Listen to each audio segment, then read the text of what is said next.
Hey guys, Kiki here. Thanks so much for being here. What I like to do is talk about entertainment news, music news, and really though, my favoriteest thing to talk about is music. Now, quickly, before we go forward, for those of you who are returning subscribers, I thank you so much. And for those of you who have not yet subscribed, please consider subscribing to the channel. And also, if you are not familiar with our radio station, Kiki.FM, wonderful internet radio station. It's also in the App Store for free. You don't have to pay a dime for it. We play the best classic rock and classic hits absolutely anywhere. So we'd really appreciate you listening to the station and also subscribing to the channel. So you know what, guys? Let's go ahead and find out what we were all listening to on the radio this time in 1989.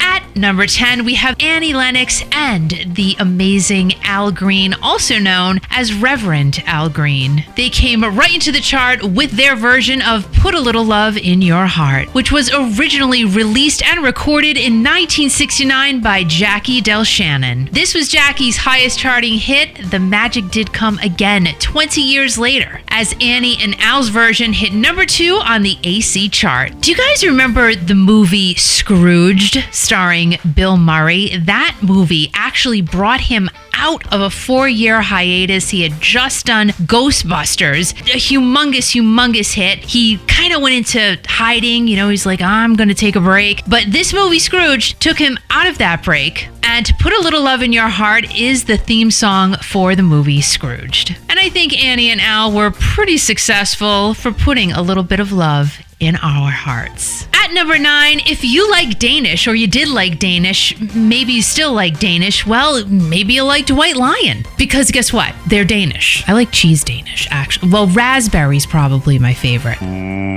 Danish. But no joke, White Lion is from Copenhagen. Or do you say Copenhagen? Getting back to Danish, I used to like Danish, but really, guys, it just goes straight to my hips when I even think about it. Glam, hair, metal, whatever type of band you want to call White Lion, they were at number 9 this week with their hit, When the Children Cry. Now, this song is a definite power ballad and has all the sounds that we just wanted to hear in an 80s song. And I do think everyone agreed, because this song got all the way to number 3. When the Children Cry is from their album Pride, album number 2 from our Danish band, and their other big hit, Wait, is on there as well. When the Children Cry helped to propel this album to have over 2 million sales. And the tour, of course, they had a tour. They started that in 1987 and played alongside Frehley's Comet. Ace Frehley's band. And they continued their run on the road and also performed with bands like Aerosmith, Kiss, and Ozzy. Go ahead and take a listen to this one if you haven't heard it in a while. And also, please watch the video, because Mike Tramp, the lead singer, he's way cuter than a piece of Danish. At number 8 is Karen White with The Way You Love Me, not to be confused with Faith Hill's song called The Way You Love Me. And Faith's song came much later anyway. And guys, we know these are 2 totally different songs for sure. So Karen White with a Y, Karyn instead of an E. Yeah. With the Y. Kind of cool. She released her self-titled debut album with the legendary production team of L.A. Reid and Babyface. And guys, you know that everything they touched turned to absolute gold. And this album hit number 1 on the R&B chart, went platinum, and stayed on the R&B chart for 7 weeks. And let's not forget Karen's other big singles, Superwoman and Secret Rendezvous. And Superwoman is still her biggest hit. 1989 was a huge year for Karen because she was nominated for 2 Grammys, and she's also the first female artist to have 3 of her debut singles hit number 1 on the R&B chart. And might I add, the first 3 singles that were released. That is so cool. Karen took a break from the music industry for a while just to do what a good mama does, and that is to go ahead and raise her family. But guys, Karen with a Y is back, bigger and better than ever. She looks absolutely amazing, and she's just throwing this beat around. Oh, oh, oh, ooh, oh, the way you love me. Literally, I could sit here and talk about Michael Jackson's music for days, because there's plenty of it to talk about. And even if I did that, there still wouldn't be enough time to fit it all in, because there's that much. But this song from Michael is at number 7, and that song is Smooth Criminal. Everyone just wanted to know if Annie was okay. including Michael. And if you remember the video, it was very mafia-esque. That's like a big thing now. It's the mob wives look. That's such a thing. But Michael Jackson, back in 1989, he got his own mob guy look going on. And the video was actually inspired by Al Capone. Michael actually did write a song titled Al Capone, and there is a video for that song. Definitely, it is the predecessor for Smooth Criminal, even though it was released a few years prior to Smooth Criminal. But being the genius that Michael was, it's definitely no surprise that he had these two separate songs years apart from each other that had the same basis. Michael just knew exactly what he was doing at all times. Legendary producer Quincy Jones put this together with Michael, and honestly, this is one of my favorite songs from the King of Pop. Annie, are you okay? Guys, there is never a bad time to talk about the bandana wearing, tank top toting, blonde delicious Bret Michaels, my Bretty. Are you serious? He's at number 6 today, but he's really at number 1 in my book. Every Rose Has Its Thorn by Poison is on their album Open Up and Say, Ah. It's their only number 1 hit, but if they were only meant to have one number 1 hit, this was a good one. All of the guys in Poison, Ricky Bobby, CeCe, and of course, my Bretty, they all have songwriting credit for Every Rose Has Its Thorn. And allegedly, the story goes that one time when Bret was on the road, he's at a laundromat doing his laundry, because that's what you usually do at a laundromat. If you're going there to do something else, I don't want to know about it, but this is an alleged story. He's at the laundromat, he calls up his then girlfriend. He's like, hey babe. Hey babe. And he heard a dude in the background. What?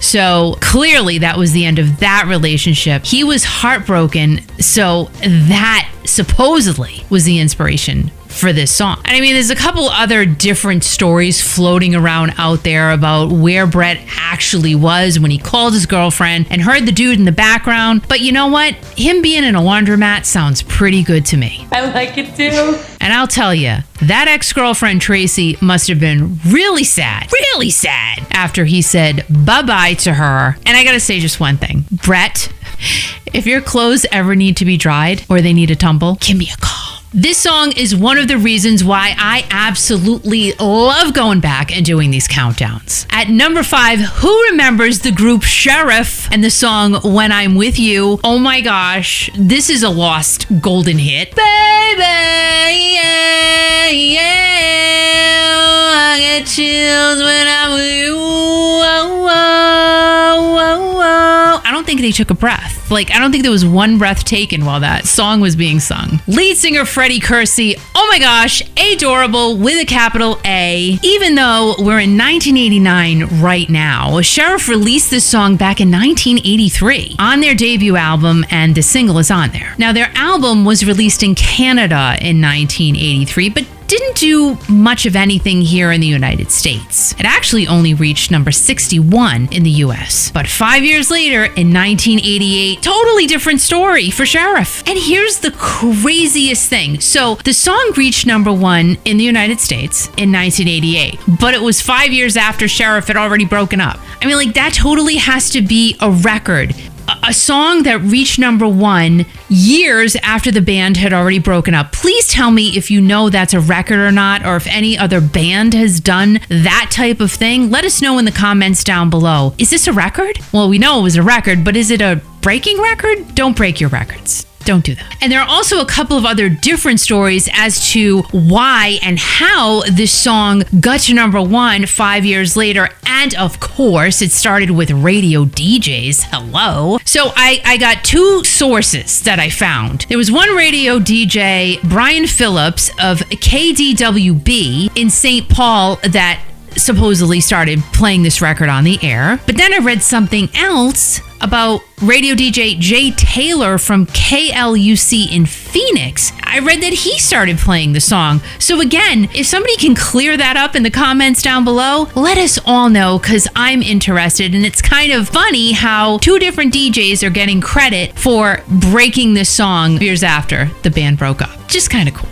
and interesting. Hey, I can do what I want to do. And so can Bobby Brown, because he's at number 4 with My Prerogative. This is from his second album, Don't Be Cruel. My Prerogative was released in '88, and the year after that, he began a relationship that changed the view of him in front of the entire world. A year later, he began dating the iconic and late and legendary Whitney Houston. New Edition, which came to be in Roxbury, Massachusetts by Bobby in 1978, was the band that he is known for first starting out with. Now, come on, guys. They were the stuff. Cool It Now, Mr. Telephone Man, Candy Girl. I mean, I guess you could say that they were really one of the very first boy bands. And they were smoking hot. So Bobby saw that as an opportunity. He took that opportunity, said, you know what? It's time for me to break away and go off on my own and do my own thing. Now, he created New Edition, which was huge. So why not try to create something for himself? Why the heck not? Now, My Prerogative, it just kept jumping higher and higher and higher on the charts. It was nominated and won a bunch of awards, even though Bobby was getting lots of flack for leaving New Edition in the dust. He clearly made the move that was the best for him at that time. These guys are going to be on the road with the Journey, but right now we're talking about their number 3 hit, Armageddon It. To me, it always sounded like they were saying, I'm a getting it. I'm getting it. I've got it. Never did I hear the word Armageddon. I just didn't hear it. It's one of those misheard lyrics in my own head.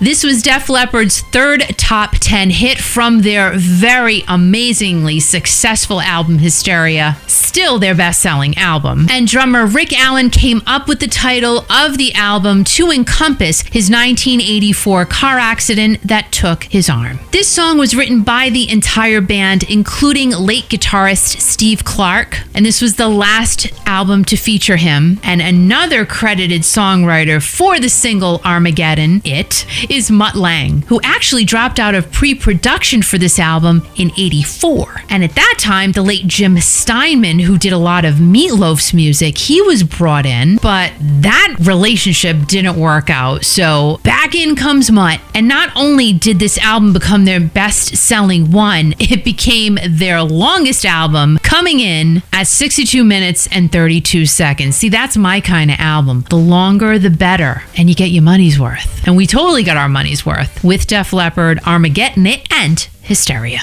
This icon sits at number 2, and I have said so many times she should have been on the bill with Journey, but she's not. I still think she should be. Guys, Taylor Dayne. Come on, I love her. Don't Rush Me is on her Tell It to My Heart album, and again, that's the single that's at number 2. Alex Forbes and Jeff Frazell wrote this hit, and it's about not getting pushed too fast while inside of a relationship.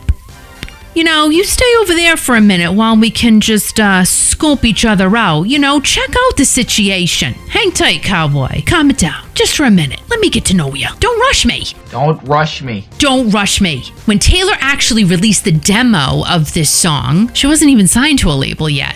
But then Tell It to My Heart was released, and we all know how huge that song was. So Clive Davis is like, I gotta get this girl on my label because she's gonna be good for Arista. Oh yes, she will. And she was. Don't Rush Me was the last of the 4 singles to be released. Tell It to My Heart, Prove Your Love, and I'll Always Love You came out before Don't Rush Me, and that's the song that charted the highest. I love you, Taylor Dayne. I love you too.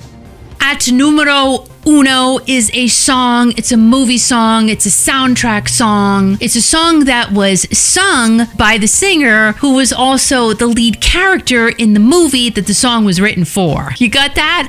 I don't know if I got it, but if you got it, we're good to go. Do you have any idea who I'm talking about? Well, at number 1 is Mr. Phil Collins with the song Two Hearts from the movie Buster. Now, I'll be honest, I never watched the movie. However, I did and still do listen to the songs that came out on that because it's a pretty good soundtrack. The late Lamont Dozier co-wrote this song with Phil, and Lamont co-wrote 14 number one hits. So the fact that Two Hearts went to number one is absolutely no surprise. The song also won the Golden Globe for Best Original Song and the Grammy for Best Song written specifically for a motion picture or television in 1989. Another number one hit from the soundtrack, Buster, was Groovy Kinda Love, but Phil and Lamont did not write that song. Carol Bayer Sager and Tony Wine did. Guys, if you like these retro top 10s from the eras that we all know and love, please don't forget to subscribe to the channel, and I love you so much, and I will